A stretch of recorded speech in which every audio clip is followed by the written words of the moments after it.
Bismillahirrahmanirrahim. Assalamualaikum warahmatullahi wabarakatuh. Bagaimana kabar anak-anakku semuanya? Alhamdulillah. Ya, kita tetap semangat ya, harus semangat belajar. Baik anak-anak, pada kali ini Bu Emi ingin menyampaikan materi Pendidikan Pancasila kelas 7 tentang keberagaman Indonesia. Sebelumnya, Bu Emi sampaikan tentang indikator pencapaian pembelajaran. Yang pertama, peserta didik mampu mengidentifikasi keberagaman suku, agama, ras, dan antar golongan di Indonesia.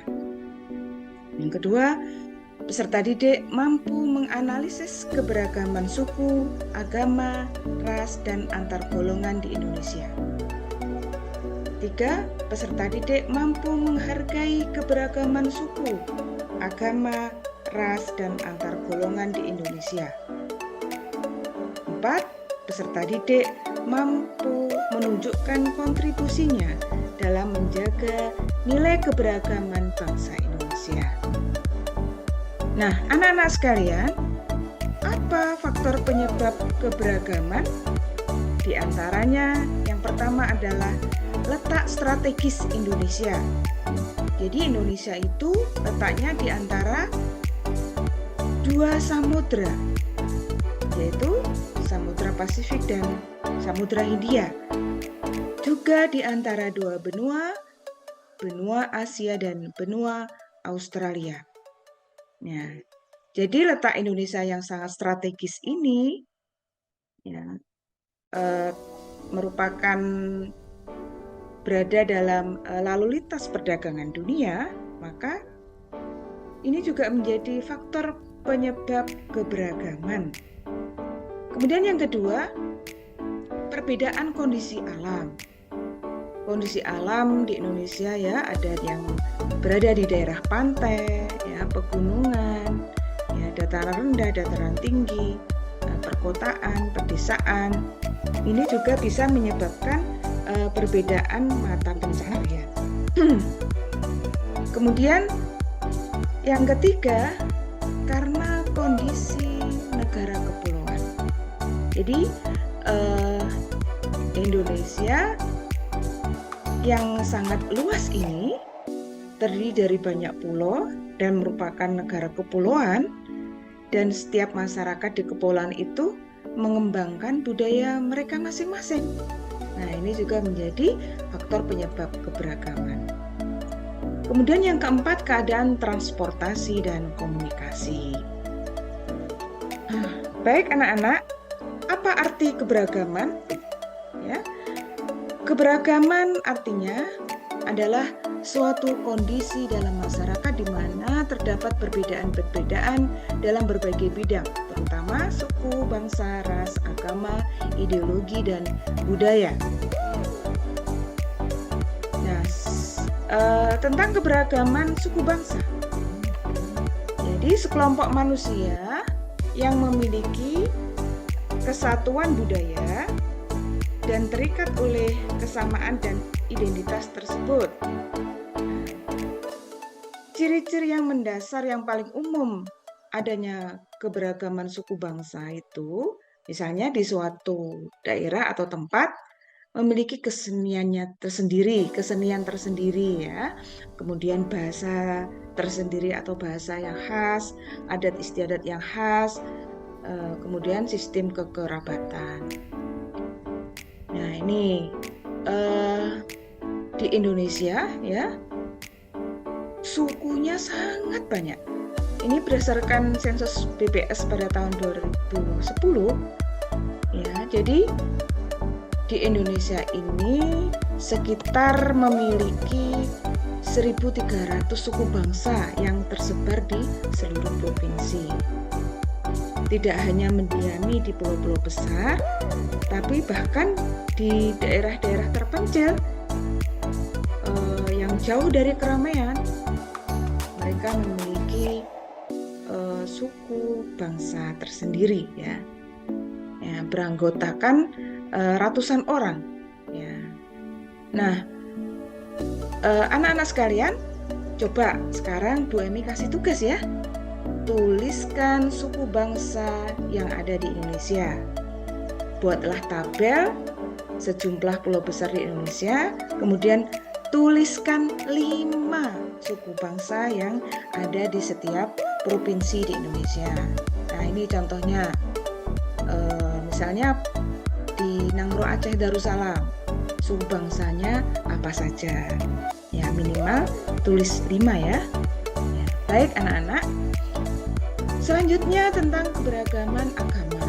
Jadi di Indonesia diakui ada 6 agama: Islam, Kristen, Katolik, Hindu, Buddha, dan Konghucu. Tentang landasan hukum kebebasan beragama di Indonesia.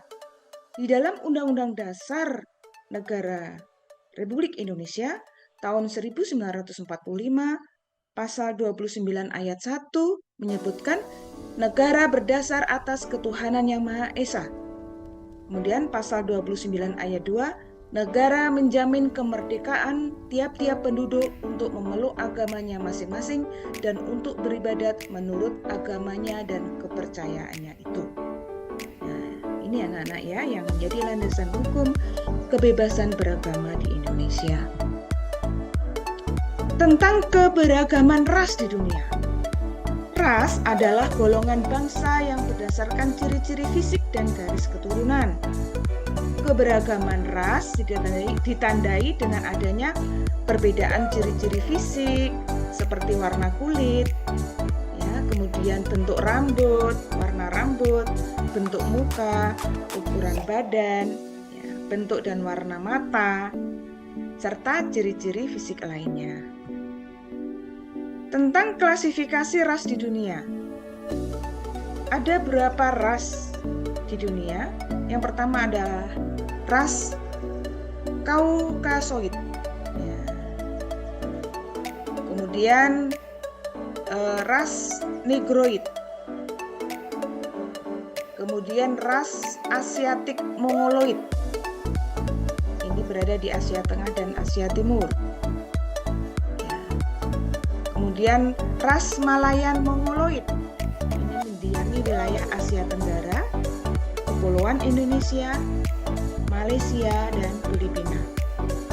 Ciri-ciri fisiknya, warna kulitnya adalah berkulit kuning langsat hingga kecoklatan, bentuk dan warna rambut hitam lurus hingga bergelombang. Tinggi rata-rata antara 155 sampai 165 cm. Kemudian ada ras American Mongoloid. Ya. Jadi ini termasuk klasifikasi ras di dunia. Tentang keberagaman antar golongan. Nah, anak-anak, struktur masyarakat di Indonesia ditandai dengan 2 ciri, yaitu secara horizontal dan vertikal.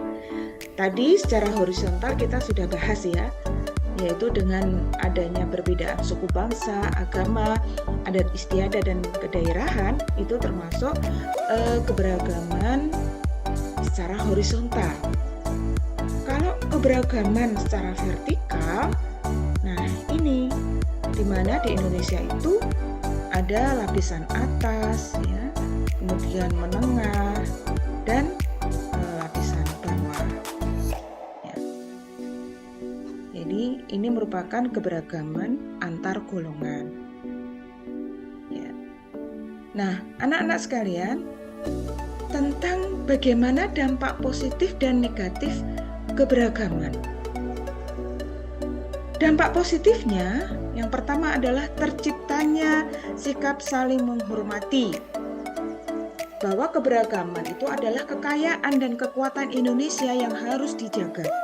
Menjaga keberagaman dapat dilakukan dengan saling menghargai perbedaan yang ada. Kemudian yang kedua, meningkatkan persatuan dan kesatuan. Setiap masyarakat dapat mengenal dan memperkenalkan keberagaman budaya, ya, sehingga tercipta persatuan dan kesatuan bangsa. Kemudian yang ketiga, terciptanya kesejahteraan Indonesia. Dapat meningkatkan pendapatan negara melalui sektor pariwisata.